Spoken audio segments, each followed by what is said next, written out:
Iran చర్యల విషయంలో విసుగు చెందిన అమెరికా అధ్యక్షుడు ట్రంప్ ఇటీవల తీసుకోవాలనుకున్న ప్రతి చర్య గురించి అమెరికా అధికారి ఒకరు కీలక విషయం బయటపెట్టారు. వారం రోజుల క్రితం ఇరాన్లోని ప్రధాన అణు కేంద్రం నటాంజ్పై దాడి చేయాలని ట్రంప్ ప్రణాళిక వేసినట్టు చెప్పారు. అయితే సలహాదారు సూచనల మేరకు ఆయన ఈ వ్యూహాన్ని ఉపసంహరించినట్లు తెలిపారు.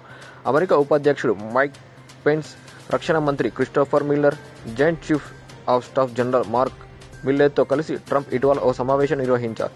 దాడి చేస్తే ఇరాన్తో అమెరికాకు నెలకొన్న సమస్య మరింత పెరుగుతోందని ఈ సందర్భంగా ట్రంప్కు సలహాదారులు చెప్పారు. దీంతో దాడి చేయాలన్న ఆ ఆలోచనను ట్రంప్ విమర్శించుకున్నారు.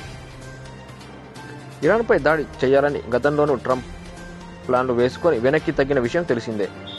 ఇరాన్తో న్యూక్లియర్ ఒప్పందం నుంచి తప్పుకుంటూ ట్రంప్ గతంలో నిర్ణయం తీసుకున్నారు. ఇరాన్ ఒప్పందానికి తూట్లు పొడుస్తుందని ఈ సందర్భంగా ఆయన విమర్శించారు. అలాగే ఆ దేశంపై ఆంక్షలు విధించారు. యురేనియం సెట్ నుంచి అండర్ గ్రౌండ్ సెట్లోకి అడ్వాన్స్ సెంట్రిఫ్యూజ్లను తీసుకెళ్లేందుకు ఇరాన్ ప్రయత్నాలు జరుపుతున్నట్లు తెలియజేయడంతో అణు కేంద్రంపై దాడి చేయాలని ఇటీవల ట్రంప్ భావించారు. ఇరాన్ వద్ద 2.4 టన్నుల శుద్ధీకరించిన యురేనియం ఉంది.